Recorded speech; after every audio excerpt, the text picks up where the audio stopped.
मंगलाचरण तथा अग्नि और वशिष्ठ के संवाद रूप से अग्नि पुराण का आरंभ।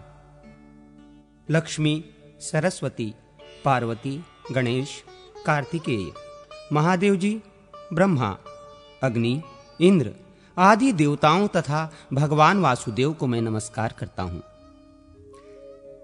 नैमिषारण्य की बात है, शौनक आदि ऋषि यज्ञों द्वारा भगवान विष्णु का यजन कर रहे थे। उस समय वहां तीर्थ यात्रा के प्रसंग से सूत जी पधारे।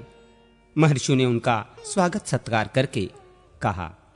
ऋषि बोले, सूत जी, आप हमारी पूजा स्वीकार करके हमें वो सार से भी सारभूत तत्व बतलाने की कृपा करें जिसके जान लेने मात्र से सर्वज्ञता प्राप्त होती है।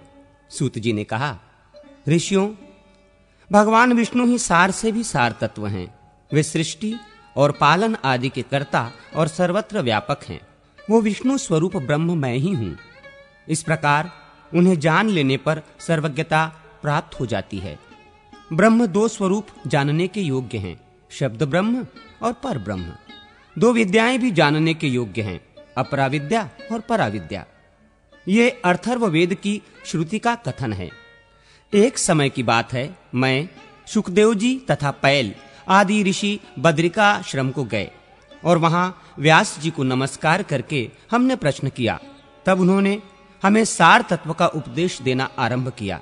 व्यास जी बोले, सुत, तुम शुक आदि साथ सुनो। एक समय मुनियों के साथ मैंने महर्षि वशिष्ठ से सारभूत परात्पर ब्रह्म के विषय में पूछा था।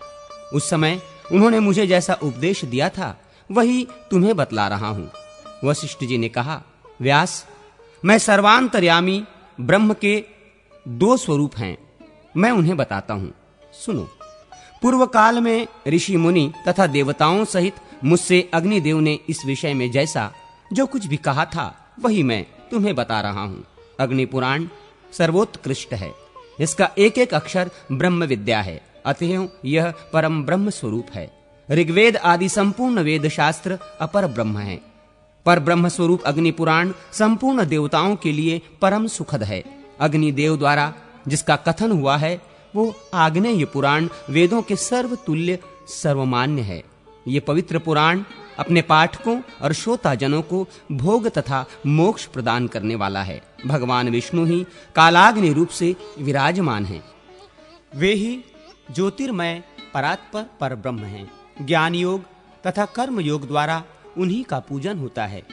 एक दिन उन विष्णु स्वरूप अग्निदेव से मुनियों सहित मैंने इस प्रकार प्रश्न किया। वशिष्ठ जी ने पूछा, अग्निदेव, संसार सागर से पार लगाने के लिए नौका रूप परमेश्वर ब्रह्म के स्वरूप का वर्णन कीजिए और संपूर्ण विद्याओं के सारभूत उस विद्या का उपदेश दीजिए जिसे जानकर मनुष्य सर्वज्ञ हो जाता है। अग्निदेव बोले, वशिष्ठ, मैं ही विष्णु हूं, मैं ही कालाग्नि रुद्र कहलाता हूं। मैं तुम्हें संपूर्ण विद्याओं की सारभूत विद्या का उपदेश देता हूं जिसे अग्नि पुराण कहते हैं। वही सब विद्याओं का सार है। वो परम ब्रह्म स्वरूप है। सर्वमय एवं सर्व कारण भूत ब्रह्म उससे भिन्न नहीं है। उसमें सर्ग, प्रतिसर्ग, वंश, मनवंतर, वंशानुचरित आदि का तथा मत्स्य कूर्म आदि रूप धारण करने वाले भगवान का वर्णन है। ब्रह्मन, भगवान विष्णु की स्वरूप भूता दो विद्याएं हैं, एक परा और दूसरी अपरा। ऋक्, यजुः, साम और अथर्व नामक वेद, वेद के छहों अंग शिक्षा, कल्प, व्याकरण, निरुक्त, ज्योतिष और छंद शास्त्र तथा मीमांसा, धर्मशास्त्र, पुराण, न्याय, वैदिक, आयुर्वेद, गांधार्व वेद, संगीत, धनुर्वेद और अर्थशास्त्र, ये सब अपरा विद्या हैं। तथा पराविद्या वो है जिससे इस अदृश्य, अग्राह्य, ग्रोतर रहित, चरण रहित, नित्य, अविनाशी ब्रह्म का बोध हो। इस अग्नि पुराण को पराविद्या समझो। पूर्व काल में भगवान विष्णु ने मुझसे तथा ब्रह्मा जी ने देवताओं से जिस प्रकार वर्णन किया था उसी प्रकार मैं भी तुमसे मत्स्य आदि अवतार धारण करने वाले जगत कारण भूत परमेश्वर का प्रतिपादन करूंगा।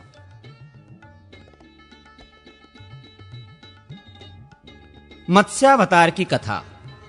वशिष्ठ जी ने कहा, अग्निदेव, आप सृष्टि आदि के कारणभूत भगवान विष्णु के मत्स्य आदि अवतारों का वर्णन कीजिए, साथ ही ब्रह्म स्वरूप अग्नि पुराण को भी सुनाइए, जिसे पूर्व काल में आपने श्री विष्णु भगवान के मुख से सुना था।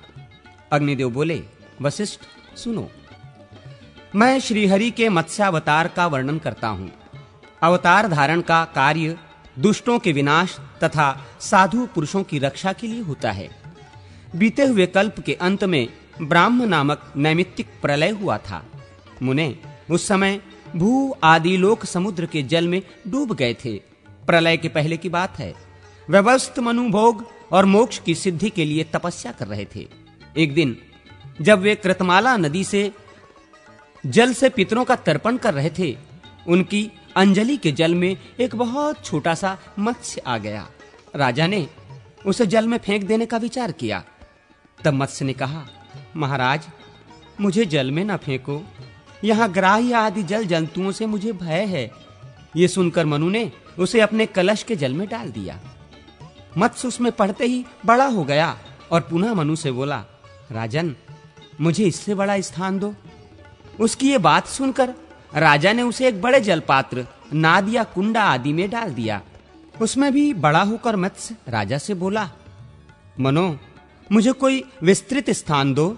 तब उन्होंने पुनः उसे सरोवर के जल में डाला, किंतु वहां भी बढ़कर वो सरोवर के बराबर हो गया और बोला, मुझे इससे बड़ा स्थान दो। तब मनु ने उसे फिर समुद्र में ही ले जाकर डाल दिया। वहां वो मत्स्य क्षण भर में 1,00,000 योजन बड़ा हो गया। उस अद्भुत मत्स्य को देखकर मनु को बड़ा विस्मय हुआ। वे बोले, आप कौन हैं? निश्चय ही आप भगवान श्री विष्णु जान पड़ते हैं। नारायण, आपको नमस्कार है। जनार्दन, आप किस लिए अपनी माया से मुझे मोहित कर रहे हैं? मनु के ऐसा कहने पर सबके पालन में संलग्न रहने वाले मत्स्य रूपधारी भगवान उनसे बोले, राजन, मैं दुष्टों का नाश और जगत की रक्षा करने के लिए अवतीर्ण हुआ हूं। आज से 7वें दिन समुद्र संपूर्ण जगत को डुबो देगा। उस समय तुम्हारे पास एक नौका उपस्थित होगी। तुम उस पर सब प्रकार के बीज आदि रखकर बैठ जाना। सप्तर्षि भी तुम्हारे साथ रहेंगे। जब तक ब्रह्मा की रात रहेगी, तब तक तुम उसी नाव पर विचरते रहोगे। नाव आने के बाद मैं भी इसी रूप में उपस्थित होऊंगा। उस समय तुम मेरे सिंग में महासर्पमयी रस्सी से उस नाव को बांध देना। ऐसा कहकर भगवान मत्स्य अंतर्धान हो गए और व्यवस्थ मनु उनके बताए हुए समय की प्रतीक्षा करते हुए वहीं रहने लगे। जब नियत समय पर समुद्र अपनी सीमा लांघ कर बढ़ने लगा, तब वे पूर्वोक्त नौका पर बैठ गए। उसी समय एक सिंह धारण करने वाले सुवर्णमय मत्स्य भगवान का प्रादुर्भाव हुआ। उनका विशाल शरीर 10,00,000 योजन लंबा था। उनके सिंग में नाव बांधकर राजा ने उनसे मत्स्य नामक पुराण का श्रवण किया, जो सब पापों का नाश करने वाला है। मनु भगवान मत्स्य की नाना प्रकार के स्रोतों द्वारा स्तुति भी करते थे। प्रलय के अंत में ब्रह्मा जी से वेद को हर लेने वाले हयग्रीव नामक दानव का वध करके भगवान ने वेद मंत्र आदि की रक्षा की। तत्पश्चात वाराह कल्प आने पर श्री हरि ने कच्छप रूप धारण किया। समुद्र मंथन, कूर्म तथा मोहिनी अवतार की कथा। अग्निदेव कहते हैं, वशिष्ठ, अब मैं कुर्मावतार का वर्णन करूंगा। यह सुनने पर सब पापों का नाश हो जाता है। पूर्व काल की बात है। देवासुर संग्राम में दैत्यों ने देवताओं को परास्त कर दिया। वे दुर्वासा के शाप से भी लक्ष्मी से रहित हो गए थे। तब संपूर्ण देवता क्षीरसागर में शयन करने वाले भगवान विष्णु के पास जाकर बोले, भगवान, आप देवताओं की रक्षा कीजिए। यह सुनकर श्रीहरि ने ब्रह्म आदि देवताओं से कहा, देवगण, तुम लोग क्षीर समुद्र को मथने, अमृत प्राप्त करने और लक्ष्मी को पाने के लिए असुरों से संधि कर लो। कोई बड़ा काम या भारी प्रयोजन आ पड़ने पर शत्रुओं से भी संधि कर लेनी चाहिए। मैं तुम लोगों को अमृत का भागी बनाऊंगा और दैत्यों को उससे वंचित रखूंगा।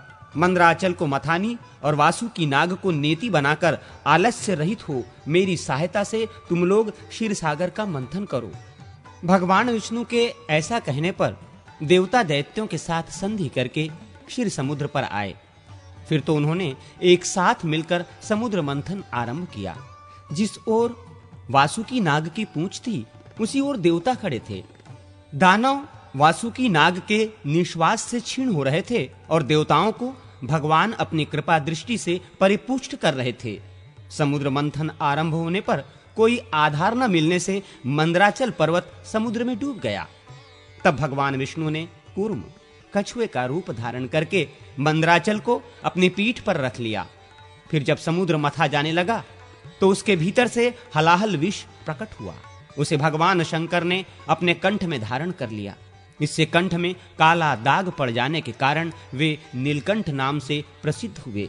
तत्पश्चात समुद्र से वारुणी देवी, पारिजात वृक्ष, कौस्तुभ मणि, गौवें तथा दिव्य अप्सराएं प्रकट हुई। फिर लक्ष्मी देवी का प्रादुर्भाव हुआ। वे भगवान विष्णु को प्राप्त हुई। संपूर्ण देवताओं ने उनका दर्शन और स्तवन किया।